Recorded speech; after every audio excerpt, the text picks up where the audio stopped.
What's up, family? Welcome back to another legendary reaction video. Let's go. You seen the bomb Dawn Staley dropped about Caitlin Clark? Yeah, it looks like even those in charge are recognizing the mistake of leaving this What's the bomb? beast out Okay. of the Olympics. Caitlin is just a rookie in the WNBA. Wasn't playing bad, but wasn't playing like she's playing now. Do it all over again, the way that she's playing, she would be in really high consideration of making the team because Wow, Hold up. leaving this beast out of the Olympics. Caitlin is just a rookie in the WNBA. Wasn't playing bad, but wasn't playing like she's playing now. Do it all over again, the way that she's Bro. What? Was a rookie in the NBA, but wasn't playing bad, but wasn't playing like she's playing now. She's still doing it within the same year, which is her rookie year. So what are you talking about? playing. She would be in really high consideration of making the team because Wow, that's what I call stating the obvious, right? That's why we're gonna unpack this statement, because there's a lot more behind it than meets the eye. First off, who's Dawn Staley? Just for context, she's not a nobody in basketball. Staley's a member of the USA Women's Team Selection Committee and has a respectable resume as both a player and coach. When someone of her caliber says if we had to do it all over again, it's clear there's some regret in the air. It's practically a disguised Bro, it's not even regret, it's ignorance. And why don't just put her in now? Ain't Diana Taurasi somewhat injured or something? Let her come off the bench at least. Like, come on, bro. Even if people just see her coming off the bench, they'll appreciate it. my fault. Staley's saying between the lines, look, we messed up. Clark is playing out of her mind, and we should have considered her more seriously. But let's get to the crux of the statement. She is playing above a lot of people. If you're not First of all, you should never judge the book by its cover. Put it like that. Just because she's a rookie in the NBA, just because it's her first year in the WNBA doesn't mean that she's like, bro, come on, bro. Come on. You make it make sense, bro. Folks, this isn't just a light compliment. In the diplomatic world of professional sports, this is quite a statement. Staley's basically admitting that Clark not only deserved a spot, but she's on another level compared to some who were selected. And Facts. here's where it gets interesting. The timing of this statement. Why say this now? Is it media pressure, fans, or is it Clark's absurd performance in the WNBA that's making everyone rethink their Clark's choices? performance.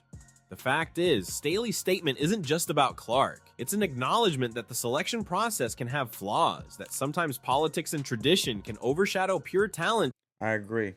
A lot of. It's not even just the WNBA. I feel like just the NBA too. They're so busy worrying about aesthetic and being political from a political standpoint on how to appease others instead of actually embracing the truth and how valuable a player is and getting back to the skill set of how valuable.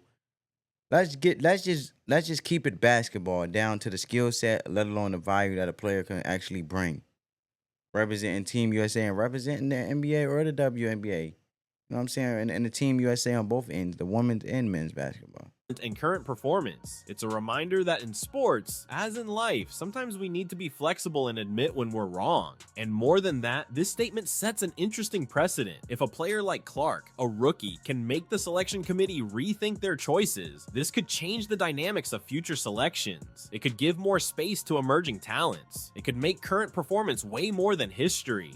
In the end, Staley's statement is a recognition of the obvious for anyone following the WNBA closely, but it's also a sign that things might be changing behind the scenes in American women's basketball. And folks, that's super exciting because it means the future of the sport is opening up to new talents, new possibilities. And that's what we're New talents and also rookies. Because you can't judge a book by its cover just because they're a rookie. So, if anything, Caitlin Clark broke the barrier as a rookie that at the end of the day, rookies have an opportunity as well. seeing this year. Clark arrived leading in almost every important statistical category: points, assists, steals, blocks, shooting percentage, three-pointers, free throws. The list goes on. She had a game with 24 points and 19 assists. That shocked even NBA stars. Well, first of all, this what killed me about Dawn Staley. Talking about technically she was the first. I forgot her last statement when she said Caitlin Clark wasn't that good. I don't wanna misquote it. But at the end of the day, I feel like Dawn Staley is just saying the obvious to say anything that's pleasing to true fans of Caitlin Clark and the media. But I don't believe that she's very genuine. And this is just my opinion. I don't know. I don't know her mind. I don't have the truth or the proof to prove it, but this is just my thought. Dawn Staley meant what she said the first time when she said it. Now she's switching her words and switching her opinion and switching her perspective. I feel like she's only doing it to not look bad or not to be seen in a bad light. What she said the first time, she really meant it. So what she's saying right now about Caitlin Clark isn't playing the way she's playing now. First of all, her whole statement just sound all over the place and sound just dumb. Oh, she's in the WNBA. She's a rookie in the WNBA. She wasn't playing bad, but she's not playing how she is now. What are you talking about? She acting like her rookie year is over or something. Family, am I missing something here? Is her rookie year over? I don't understand. I just feel like she meant what she said before, and I'm not buying it. It's bullcrap. Ours, but Clark's impact goes far beyond statistics. She's changing the way people see the WNBA. Remember the All-Star game? It hit a record audience with 3.44 million viewers. No, it's not that she's changing the way people think in the WNBA. Don't get me wrong, she's changing people's perspective in regards of not judging a book by its cover and stop. It's changing the WNBA in regards to the value that she brought. How you see the views, the visibility, and so forth. So it may be changing some individuals' perspective in regards of stop thinking the old way of the old WNBA because it's a new era now. New talent is coming. It's a sign that new talent is coming. But what I want to get to is basically sometimes the basic thing that she's doing, and I love this about Caitlin Clark, she's humble and she's leading by example. There's no sense of arguing, going back and forth with people. She's making her statement clear by going with her move and executing it by her gameplay and being phenomenal as she's playing every game, every single night that she's good on the floor, and she's leading by example. And some people wasn't rocking with her, and now the simple fact is, even if people are not rocking with you and you having a disagreement, you still stand on your ground and lead by example as a leader. And at the end of the day, everyone's not going to understand. Your family might go against you, but at the end of the day, as you keep making your decision and they see you elevate, eventually they're going to want to come along because they're not going to want to be left behind. And they're going to embrace and accept this decision that you made because you have your own mind now. You're thinking differently now. You're not going under their agenda. You have your own mindset, perspective, and insight on things. You're learning, and in this case, Caitlin Clark is learning the game as she's continuing to add more value to herself. And on top of it, she's continuing to evolve, and others don't want to get left behind. So now they're saying the very thing that they should have been saying in the first place. And now they're very disingenuous because they're only saying it now because her gameplay and her humbleness and how she's leading by example as a leader on the Indiana Fever has hushed all of them up.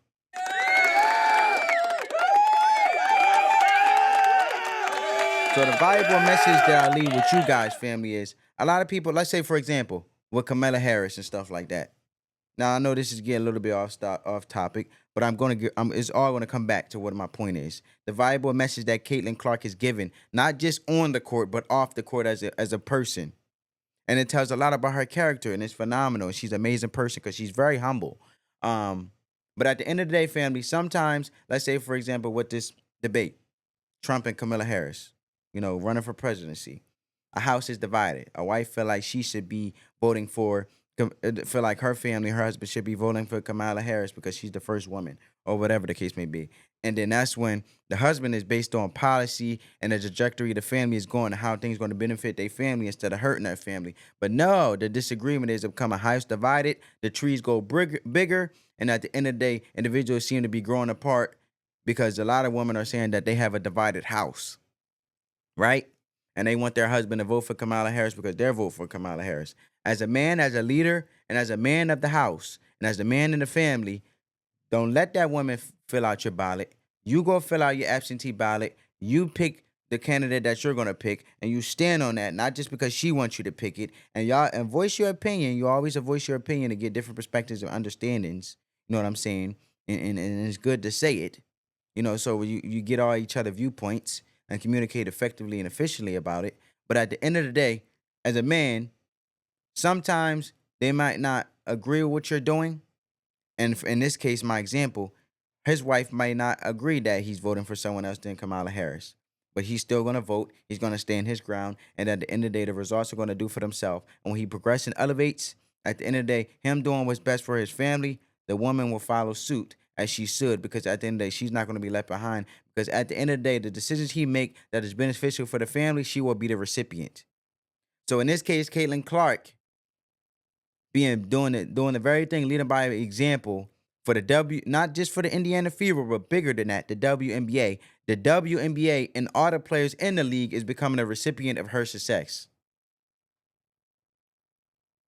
And at the end of the day, they don't want to be left behind. So now they're saying the very thing that they should have been saying truthfully from the beginning, instead of hating and being petty and being jealous. And guess who was one of the big reasons for that? That's right, our girl Caitlin. Her evolution as a player is out of this world. She came to the WNBA already as a college basketball star, but the way she adapted to the professional game is impressive. Clark didn't just maintain her level of play, she elevated it. She's playing like a veteran, reading the game, creating opportunities for her teammates, and of course, scoring points like there's no tomorrow. And maybe that's why Clark's absence from the Olympic team left fans angry. Folks, this is still generating more debate than a championship final. The selection committee, especially Cheryl Reeve, has been facing a storm of criticism. And let's face it, it's not for nothing. Let's look at the facts. The team's performance in the WNBA All-Star Game was, to say the least, disappointing. They gave up. Cheryl Reeve don't believe that she made a wrong decision. More than 60 points. Cheryl Reeve don't believe it, but the individuals like Dawn Staley on the Team USA committee believe she made the wrong decision. My example goes back to my example. They got a divided committee within. They got a divided committee within the Team USA. The whole Team USA committee when it comes to the WNBA. Their whole committee is divided in regards of who players they're going to choose to represent the United States, and be a part of the Team USA in the Women's League basketball. Literally, they need to get it together. Points in the paint. This raised serious questions about player choices. It's hard not to think that the committee made a colossal mistake. We have a player who's redefining what's possible for a WNBA rookie, and she's not on the Olympic team. How do you explain that? Some argue that lack of experience could be a factor, but let's be honest, what Clark is showing on the court surpasses any concerns about experience. She's playing like the WNBA is her backyard. The most ironic if you're looking to get a degree, she's playing like the WNBA is her backyard. Bro, she killing them, bro. There's no doubt about it. There's no question about it. I ain't mad at her. Keep doing your thing, is girl. that this absence from the Olympic team might end up being a blessing in disguise for Clark. Think about it. While other players will be wearing themselves out at the Olympics, she'll have time to rest, train, and come back even stronger for the rest of the season. Who knows? Maybe we'll see her reaching 30 points per game. With Clark, nothing seems impossible. I don't see her just reaching 30 points a game. I see her doing way more than that. The message Clark is sending is clear. Age and experience are important, but talent and hard work can overcome all that. She's rewriting the rules of the game, and we have the privilege of watching it all in real time. And since we talked about Caitlin maintaining an average of 30 points per game, it's worth remembering that only 2 players have managed to maintain such an average for an entire season. Diana Taurasi in 2006 and Liz Cambage in 2018. So yeah, we're talking about quite a feat. But Clark isn't just any player, right? She's already among the top scorers in the league, and that's as a rookie. What's most impressive is that she doesn't seem intimidated by the level of play in the WNBA at all. On the contrary, it looks like she came in hungry for the game. In the first half of the season, Clark has already shown that she can explode for very high-scoring games. She's already had a few games passing 25 points. But what could lead Clark to reach this absurd mark of 30 points per game? Well, there are a few factors that could contribute. Rest. Since she didn't go to the It's not just rest. They need to help. See, I feel like Caitlin Clark is like a Steph Curry. Don't mind cutting backdoor. Don't mind cutting, freelancing around, running through screens, stuff like that, opening up the floor. They need to set her up more. As she set her players up more, they need to her teammates more. They need to reciprocate it. There needs to be more reciprocity, and that falls down to the coach being able to create efficient, effective plays to do that. I feel like she could do well over 30 plus, 35 plus. the Olympics, she'll have more time to recover and train. This could result in an even more explosive second half of the season. Adaptation: the more she plays, the more she understands the league's rhythm. Imagine when she's fully adapted. Team confidence: the Indiana Fever has already understood that they have a superstar on their hands. It's likely that the offense will become increasingly centered on her. Versatility: Clark doesn't rely on just one type of play to score. She scores from 3, in the paint, in transition. This makes life very difficult for defenses. Winner's mentality: Clark plays as if every game were a final. This mentality could very well lead her to stratospheric numbers. Of course, reaching 30 points per game isn't easy. Defenses will adjust. There will be double teaming. But if anyone can overcome this, that someone is Caitlin. And the most incredible thing is that even if she doesn't reach exactly 30 points, the fact that we're having this conversation already shows the absurd impact she's having. We're talking about a rookie potentially breaking records that have existed for years. In the end, whether it's 25, 28, or 30 points per game, what Clark is doing is historic. She's redefining what we expect from a rookie, what we expect from a point guard, what we expect from women's basketball as a whole. Maybe after all this happens, Cheryl Reeves' stance towards Caitlin will change. Because after that impressive Clark victory against the Matter of fact, who cares if Cheryl Reeves' statement changes or not? Look, times are always going to evolve. Times change. Things don't stay the same. You're either going to get on the board and involve with it, or you're going to get left behind. If Cheryl Reeves want to stay left behind, oh well, she's going to out herself out the league. She's going to do it to herself.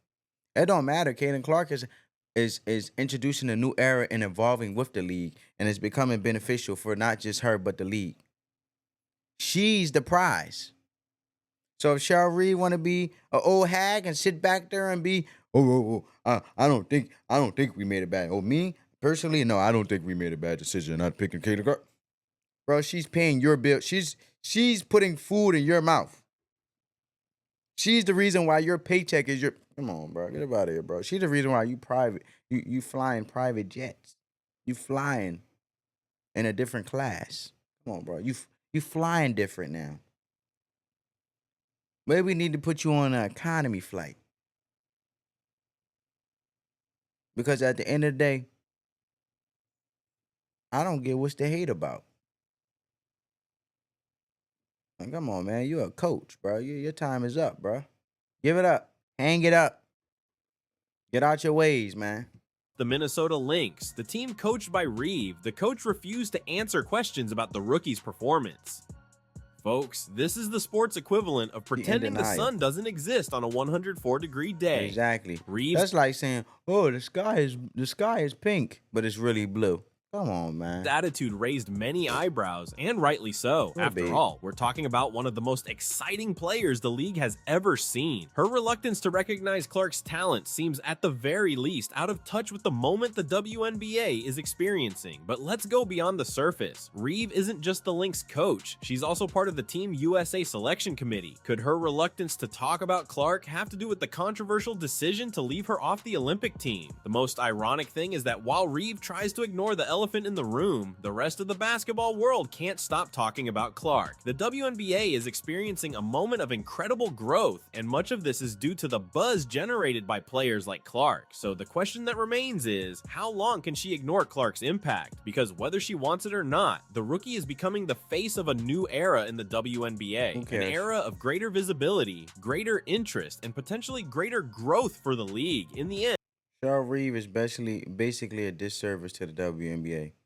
It's not even about Caitlin Clark no more. It's bigger than that because Caitlin Clark is bigger than that. And Reeves' reluctance to recognize Clark may end up saying more about her than about the player.